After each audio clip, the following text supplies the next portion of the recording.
Сайн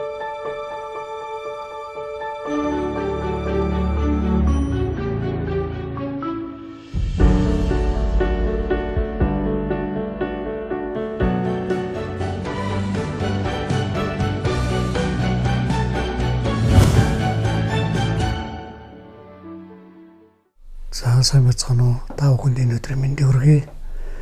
Намайг амар жаргал гэдэг Дархан амьд чуулганы итгэгч. Өнөөдөр та бүхэнтэй өөрийнхөө үзэл бодлыг хуваалцах гэж байгаа баяртай байна. Анх би ер нь цэргийн хүн байсан. Хүчний байгууллагад ажиллаж байхдаа сайн мэдээ хүлээж авсан.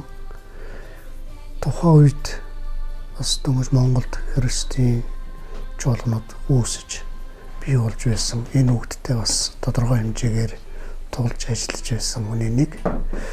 Энэ үед манай дүү сайн мэдээ хүлээж аваад итгэж болсон байсан. Манай ээж аав намайг хот руу дуудаад энэ дүү ч одоо нэг харин шашин шүтээд болохоо байлаа. Энэ үнийг ирж бас хэлж ярьж өгөөч, зас залруулаач гэдэг ийм хүсэлтийг тавьж байсан. Тухайн үед бол би үнэхээр энэ үгтийг мэдэхгүй ойлгодог байсан учраас дүүгээ одоо заавалж юм харин шашныг шүтлээ гэж загнаж зэмлэж байсан хүний нэг. Энэ үед дүү минь надад үнэхээр сайн мэдээг ярьж ертөнцийн бүтээгч эзэн гэж юм бэ? Есүс Христ гэж юм бэ? Ер нь яагаад энэ Есүс Христ хүлээж авах болсон бэ гэдэг энэ шалтгаанаа ярьж тайлбарлаж ойлгуулахыг оролддог байсан. Тэр үед би үнэхээр бас сонсоол яваад байсан. Зүгээр 1 жил 2 жил. Гэвч сүүлдээ дотроос дүүгийнхаа бодож байгааг юу хэлж байгааг бодож бас үе энэ ер нь бас нэг зарим байдлыг хараад амьдрал дээр гарч байгаа өөрчлөлтийг хараад ингээд ер нь дүүдэрээ тулгуурлаад амьдралыг сонирхож эхэлсэн. Энэ үеэс эхлээл ер нь сайн мэдээг өөртөө хүлээж авч эхэлсэн үе байсан.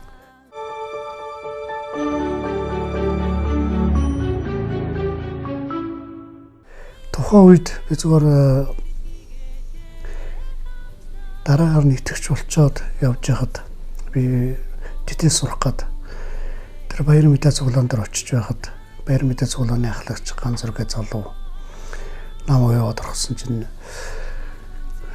одоо амар жаргалаараа юу шалгуулах би ямар бичвэрээр бүрдүүлэх үү яах вэ гэд ингээд сандарч байсан.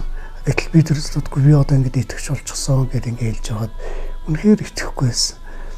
Тэгээд житлэмхэр пастор Санс тэр чуулган дээр хичээл зааж аваад гарч ирээд миний тэр профессион дээр өглөөд тэр пастороос гойсолтой үнэхээр пастор одоо энэ үнд хэлээд өгөөч би ингээд итгэж болсон шүү дээ.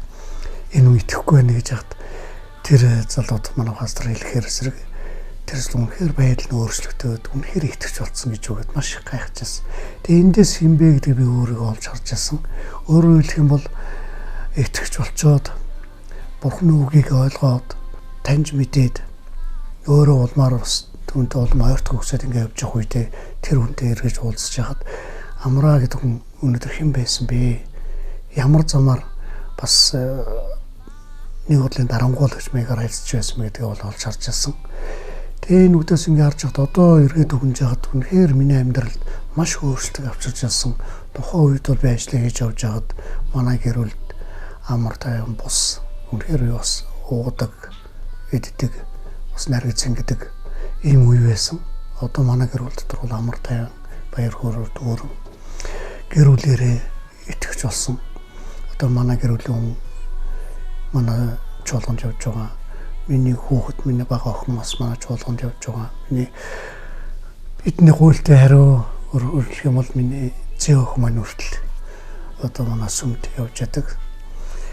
Тэгээд бид эндээс ингээд харахаас өнөөдөр бурхан гэж юм бэ гэдэг бид дотроо бодож бас түүнтэй харилцаагаа үргэлж шинээр сэргээх хүсдэг болсон. Өглөө босоод бурхандаа баярлалаа гэж хэлдэг. Өнөөдөр юу хийх вэ гэдгийг бодохоос өмнө бас бурхантай ямар харилцаа байх вэ? Өнөөдөр бурхан дотор би яаж явах вэ гэдгийг бол боддог болсон. Амьдралд бол маш өөрчлөлт гарсан. Тэгээ өнөөдөр би зөвхөн өөрийнхөө амьдралыг өөрчлснөөрөө биш юм аа. Бас бусад хүмүүсийн өөрөөр хэлэх юм бол энэ аврагдаагүй явж байгаа ертөнцийн бүтээгч бурхан байдаг юм гэдгийг мэдээгүй энэ бурханы өөрчлөлт амьдралд нь ороод юуг өөрчлөх юм бэ? Яаж өөрчлөх юм бэ? Ингэж өөрчлөснөөр тэр хүн өөрөө амьдралдаа яаж шинжлэхдэх вэ гэдгийг мэдээгүй байгаа тэр хүмүүст бас бурханыг таньж мэдүүлж тэдэнд шинэ мэдээ, сайн мэдээ хүргэх юмсан гэж бодож хүсэж явдаг болсон.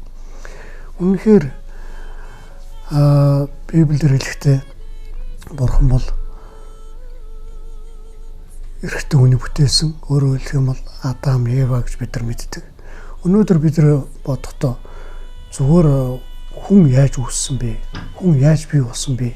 Энэ дэр бид нар багаасаа заалгасан, бас сургуулиас сонссон, багшаасаа сонссон зүйлээр бид нар толгоо цэнгэлж явсаар өдөг хүрсэн. Тэгвэл өнөөдөр Библиэр хэлэхдээ бурхан өнөөдөр өөрийнхөө дүр төрхөөр хүний бүтээсэн юм аа гэдгийг бид нар таньж мэдж авсан. Өнөөдөр бурхан эрэгтэй хүний бүтээснээрээ түүний хавиргаар эмэгтэй хүний бүтээснээрээ хүн төрлөختөн бий болсон юм аа. Үүнийг хүн болгон тэр болгон мэддэггүй. Тэгтээ өнөөдөр би зүгээр хүмүүстэй уулзаад байж байхдаа ганцхан юм сонирхолтой. Өнөөдөр бид нар амьд явж байна. Маргааш хэд бид нар байхгүй болсон байж байгаа. Маргааш би байхгүй болно гэдгийг би өөрөө мэддэггүй. Тэгвэл өнөөдөр энэ асуултанд хүмүүс бэлэн байдгүй. Өнөөдөр үхэл гэдэг юм хязгаарч хүнд ирж бий болно. Өнөөдөр хамраа ингээл амьд байж байна.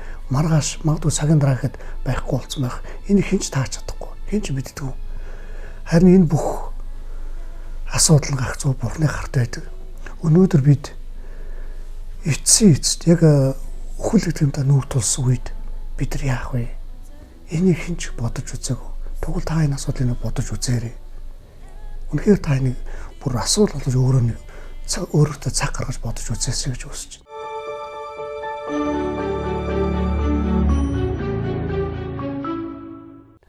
Өнөөдөр би энийг мэдэхгүй байхдаа өнөөдөр маргаашийн төлөө маргааш амьд байх хэсгийг мэддэггүй байсан. Тэгвэл өнөөдөр ертөнцийн бүтээгч бурхныг таньж мэдснээрээ би өнөөдөр маргааштай итгэлтэй алхдаг болсон. Миний амьдрал бурхан дотор үргэлжилсээр маргаашийнхаа ирээдүгээ харах итгэлд өс явдаг болсон. Харин энэ үгдийг таньж мэдснээрээ бас нэг хүн ч гэсэн авралын зар өргөж юмсан. Нэг хүнийг ч аврах юмсан гэж хүсэж бас дотроо бодож явдаг болсон. Үнэхээр бурхан бол гайхамшигтай аав. Өнөөдөр ертөнцийг бүтээсэн бурхан бидний амьдралд бүх өөрчлөлтийг, шинжилтийг өгч байдаг. Харин бид үүнийг хүлээж авч чаддаггүй, мэддэггүй. Зөвхөн өөрийнхөө амьдралаар, өөрийнхөө нүдээр ертөнцийг хардаг. Өнөөдөр бидний гим хийгээл, нүгэл хийгээл яваад байгаа. Энэ үйлдэл маань маргааш дахиад давтагдаал ирдэг. Гэтэл бидний амьдрал дээр энэс салах амархан байдаг. Тэгвэл энэ бүгдээ салах боломж танд байгаа. Энэ боломжийг бурхан танд өгдөг юм шүү. Өөрөөр хэлэх юм бол та ертөнцийн бүтээгч бурхан эзэн байгаамаа гэдгийг олж мэдснээрээ түүнд амьдралынхаа асуудлыг өгснөөр өөрийгөө хинбэ гэдгийг нэгдүгээр таньж мэддэг. Чаашлаад бурхан дотор алхах, бурхан дотор амьдрах, тэгээд ирээдүгөө олж харах, бас гэр бүл дотор амар тайван байх энэ асуудлыг та бүрэн шийдэж чаддаг. Тийм ээ. Үнэхээр бид гинт амьдралаас гимээс яаж салах вэ? Өнөөдөр биднийг гимтэй амьдралаас минь өөрчлөх боломж ганцхан бурханд байдаг. Өөрөөр хэлэх юм бол бурхан бидний гимээс чөлөөлдөг бөгөөд үнэхээр бид бас гимгүүгээр цаашид гимээс ангилж амьдрах боломж байдаг. Энэ тухай Библиэд хэлэхдээ Ром 6:23 дээр хүссэн байдаг. Гмийн төлөөс бол үхэл. Тийм ээ. Өнөөдөр бид тамд очихоо, аль эсвэл мөнхөөс очихоо энэ асуудлыг өөртөө заавалчгүй дахин тавьж үзээрэй. Өнөөдөр там гэж юу хэлээд байгаа юм бэ? Өнөөдөр бид нар амьдрал дээр арх уугаал, тамхи татаал, завхаараал, худлаа яриал энийг бид өнөөдөр амьдрал болж байна, бүтэж байна, сайхан байна. Энэ яваа ганц олдох насыг зөв өнгөрөөж ийн гэж ярьдаг. Дахиж бид нар төрөхгүй, дахиж бид нар энэ яваа амьдрал маань олдохгүй гэж ярьдаг. Тэр зүуднээсээ бид нар арх уугаал, тамхи татаал, завхаараал ингээл гим хийгээ яваад байдаг. Энэ үдэг үргэлжлүүлээд яваад ах юм бол та өнөөдөр тамд очно. Тамд очсноор та яах ёстой вэ? Өнөөдөр таны энэ Бурханаас олдсон бүтээл болох махан биений чинь эдэстийн үргэлжилсээр шатсаар зовсоор явах болно. Тэгвэл танд эндээс гарах гарц бий. Өөрөөр хэлэх юм бол та өнөөдөр Бурханыг хүлээж авснараа, тийм ээ, ертөнцийн бүтээгч мөнхийн эзнийг хүлээж авснараа та өнөөдөр өөрийн гэмээс ангижирч өнөөдөр бид энэ дэлхий дээр амьдарч байгаа энэ амьдрал зогсоход, өөрөөр хэлэх юм бол үхэл гэдэгтэй нүүр тулахад та ирээдүйд тэнд амар тайвны баяр хөөргийг, тийм ээ, үнэхээр дутагдах, гачигдах зүйл байхгүй мөнхөө улсад очих болно. Тийм үүнийг та таньж мэдснээрээ хэн ч өнөөдөр мөнхөө улсад очихыг бодно. Өнөөдөр мэдээж хүнд та тамд очих уу? Эсвэл мөнхөө улсад очих уу? Ингээ асуух юм бол мэдээж мөнхөө улсад очиё. Хэн ч тамлагдахыг хүсэхгүй. Хэн ч насаараа зов зүтрэх хүсэхгүй шүү дээ. Өнөөдөр амьдрал дээр хүн үргэлж дэвшиж, хөгжиж, тийм ээ, бас нэг зүйлээс нөгөөрөө шилжиж, амьдрал нь өөдөлж, тийм ээ, үргэлж бас сайн байхыг хүсдэг. Тэгвэл та өнөөдөр тамд очих хэрэгтэй биш, мөнхөө улсад очих хэрэгтэй. Энэ боломж танд байгаа юм шүү дээ.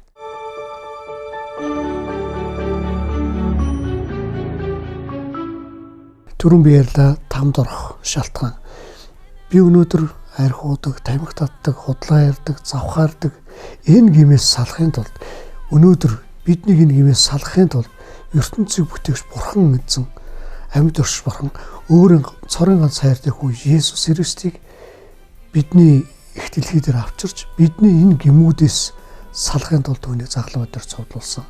Тэгвэл өнөөдөр таны тэр худлаа ярьж байгаа, арх ууж байгаа, завхаарж байгаа энэ бүх гимүүдийг чинь Есүс Христ өөр дээр авч загалмай дээр цовдлогдсон юм а.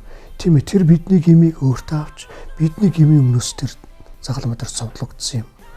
Тийм болохоор та энэ ертөнцийн бүтээгч Бурхан эзэн, амьд оршигч Бурхан эзэн үнэхээр байдгийн байна.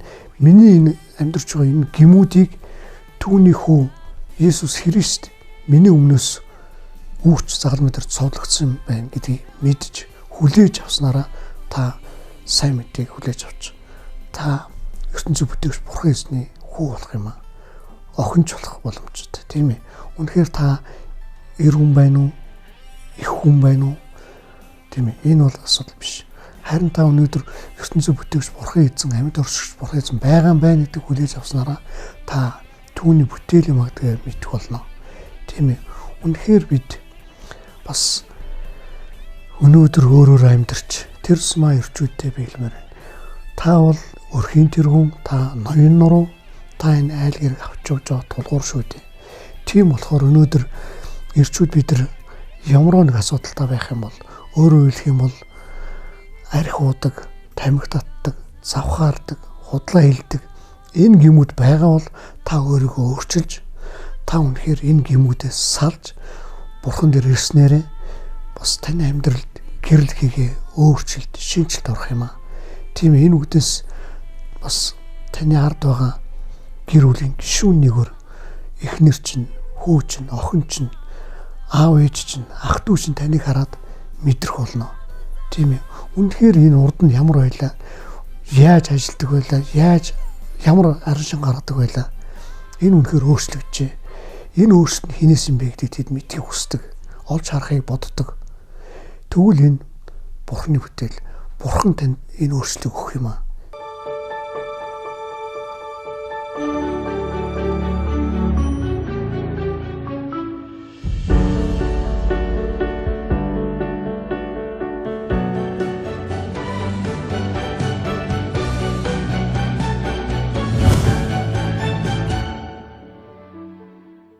Бидний гмийн төлөө ертөнцийн бүтээгч Бурханы цорын ганц хүү Есүс Христ загалмай дээр цовдлогдож насварсан юм. Тэр харин цовдлогдож насвараад 3 хоногийн дараа дахин амьлсан. Тийм үнэхээр тэр Есүс Христ 3 хоногийн дараа дахин амьлснараа тэр өнөөдөр бидний бас Бурхантай харьцах гүүр болсон юм. Өөрөөр хэлэх юм бол Есүс загалмай дээр цовдлогдсноор бидний гмийг өөртөө авч харин тэр дахин амьдсан учраас бид миний гмийн төлөө Есүс Христ бүх гмийг өөр дээр үүрч загалмай дээр цовдлогдож 3 хоногийн дараа дахин амьдсан. Энэ байдлыг бид хүлээн зөвшөөрч энэ үүнд итгэснээрээ бид тийм ээ үнэхээр итгэл гэдэг юмыг өөртөө олж авах юм аа. Ингэж итгэснээрээ таны гмийн төлөө Есүс загалмай дээр цовдлогдсон юм шүү. Дахиад 3 хоногийн дараа тэр амьдсан юм аа. Үүнийг мэдснээр бид миний гмийг үүрч өнөөдөр дахин амьдсан Есүс Христ гэдэг энэ итгэлийг бид өөртөө олж авах юм аа. Тийм ээ, үнэхээр миний гмийг Есүс Христ үүрч өөрдөр үүрснээрээ загалмай дээр цовдлогдож тэр дахин амьдсан. Өөрөөр хэлбэл 3 хоногийн дараа тэр дахин амьлж өнөөдөр хүртэл бидэнтэй хамт байгаа. Өнөөдөр Есүс маань ертөнцийн бүтээгч цорын ганц эзэн Бурхны баруун гарт тэр тэнгэрт мөнхийн улсад Бурхны сэнти заларч байгаа. Тэгвэл бид энэ үгдийг хүлээж авснараа энэ бүгдэд итгэснээрээ бид сая мөнхийн амийг олж авах бүрэн боломжтой. Тийм ээ, үнэхээр энэ бол бидний хувьд маш чухал алхам. Амьдралдаа өөрчлөлт хийх, амьдралаа шинжлэх энэ боломж зөвхөн таны хард байгаа. Та сонголтоо зөв хийвэл та мөнхийн улсад очих эрхийг та амнаа гэсэн.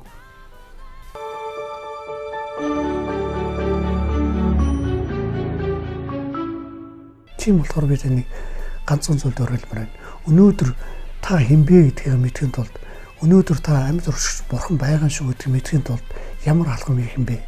Магадгүй та энэ үгдийг мэдэхгүй байж болно. Тэгвэл та Христийн чуулган сүмүүдээр очиорой.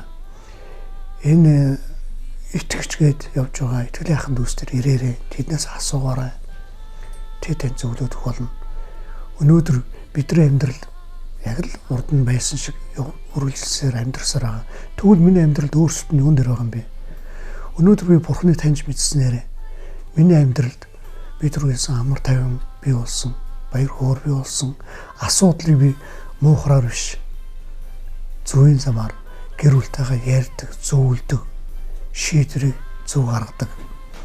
Мэдээж шийдвэрийг зөв гаргаснараа миний амьдрал үргэлжлсээр өөр түвшинд очдог. Ийм болохоор үнэхээр та бас ертөнцийг бүтээгч Бурхан эзэн үнэхээр бидэнд бидний гмийг өөрчлөхийн тулд, гмээс салгахын тулд өөрийн ганц хүү Есүс Христийг бидний өмнөөс загалмай дээр цовдлуулсан гэдгийг та биднээс өөрөөр хэлэх юм бол Христийн сүм чуулганаас мөн бүтээлээс олж хараарай, танилцаарай. Тэгснээрээ та өнөхөр өөрчлөгднө. ертөнцийн бүтээгч Бурхан амьд өршиж амьдарсаар байгаа, хоошиж амьдрах болно гэдгийг та мэдэх болно. Тийм ээ, үнэхээр энэ асуулт тэгэхээр бас сонирхолтой байдаг. Өөрөөр хэлэх юм бол бид гим хийхдээ айр хуугаал, тамхи татаал, худлаа хэлээл энэ хинэж амьдрал байдаг, өнөөдөр байсаар байгаа. Тэгвэл энэ үгдээс бид яаж салах юм бэ? Урд нь айр хуугаал явж байхдаа өнөөдөр айр хуучаал маргааш шараа тайлах, эсвэл ажил бүтээхэд тулд айр хуух. Магдчгүй бусдад бас сэтгэл санаагаа доголдсон, гонхорсон, янз бүрийн шалтгаанаар ууж идэл явж байсан. Энэ үдгээ зөвхөн архиар бас тэр тамхи татсан, худлаа ярьсан энэ орчинд л өнгөрөөж байсан. Тэгвэл бид өнөөдөр Бурхныг таньж мэдснээр энэ үдээс гарц маань ил байдаг. Өөрөөр хэлэх юм бол хүн арх уухгүйгээр, тамхи татахгүйгээр, худлаа ярихгүйгээр өнөөдөр шудрах амьдраад хөдөлмөрлөөд явах боломж байдаг. Энэ боломжийг харин Бурхан бидэнд өгдөг. Бид өнөөдөр итгэлийн ахын дүүстэйгээ уулзаад ярьж байхад бид нар архихгүйгээр, тамхиггүйгээр бас би энэгээ худлаа ярихгүйгээр миний амьдралд юу нь болж байна?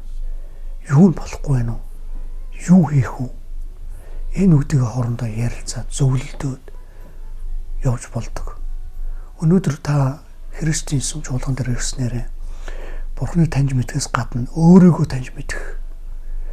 Олмор өөрийгөө таньж мэдснээрээ амьдралдаа ямар өөрчлөлт хийх вэ гэдгийг та мэдэх болно. Үнэхээр Бурхан бол бидэнд эхлээд өөрийг минь таниулдаг. Тэгээд бидний хэн бүтээсэн юм бэ? Бид хэний бүтээл юм бэ гэдгийг мэдрүүлэх юм аа. Тийм болохоор үнэхээр та энэ асуудлыг бас нэг сөхөж үзээсэй, бас анхаарлаа хандуулаасай гэж хүсэж байна. Үнэхээр та өөрчлөгднө.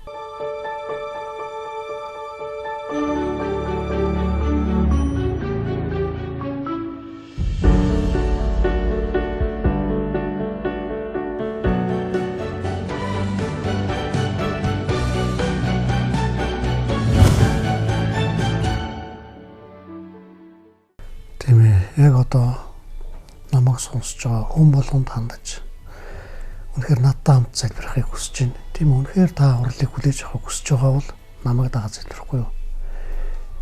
Тийм ээ. Өө эзэн, үнэхээр биднийг сонсож байгаа. Тийм үнэхээр өөрчлөгдөхийг хүсэж байгаа. Тэр хүмүүсийг танд хандаж танд өргөж ийн эзэн. Үнэхээр тэр өөрчлөлт, шинжлэлт, мөнхөн амийг авах хүсэж байгаа тэр хүмүүсийн дээр таны нэгүсэл, таны ивэл дүүрэн байх болтугай. Үнэхээр тэр хүмүүсийг та өөрчилж шинжлэх болтугай. Тийм ээ, үнэхээр тэр хүмүүс өнөөдөр тань дээр ирснээрээ таныг улам бүр таньж мэдэх болтугай. Тийм ээ, үнэхээр ертөнцийн бүтээгч Бурхан эзэн минь, өнөөдөр энэ хүмүүс та мөнхөн амийг өгөөрэй. Та энэ хүмүүсийг өөрчилж бас шинжилж өгөөрэй эзэн. Тийм ээ, үнэхээр өөрчлөлт шинжилт нь ертөнцийн бүтээгч Бурхан эзнээс байг. Энэ хүмүүс таныг амьдралдаа хүлээж авч бас танд итгэлээр өөрсдөө улам бүр өсгөх тэр цаг хугацаа боломжоор та хангаж өгөөрэй эзэн. Тийм ээ, бүх алдар нь, бүх магтаал нь танд байг. Их эзэн Есүсийн ариун хүч чадалтай нэр дээр талархан гойн залбирлаа. Энэ хүмүүсийг та өөртөө авч шинжилж, өөрчилж шинэ хүмүүс болгож өгөөрэй. Бүх алдар нь их эзэн Есүс Христ байх болтугай. Амен. Сайн мэдээ нэвтрүүлгийн талаар илүү ихийг мэдхийг хүсвэл 75 75 95 тэгтэг 75 85 95 тэгтэг утсаар бидэнтэй харилцсан уу? Тус нэвтрүүлгийг harulan.com вебсайтаар үзэх боломжтой. Дараагийн дугаарт Цэдэн хүүгийн оролцсон сайн мэдээ нэвтрүүлгийг бүлээн авч үзнэ үү? Есүс Христ таны амьдрал болон гэр бүлийг чинь эвээх болтугай.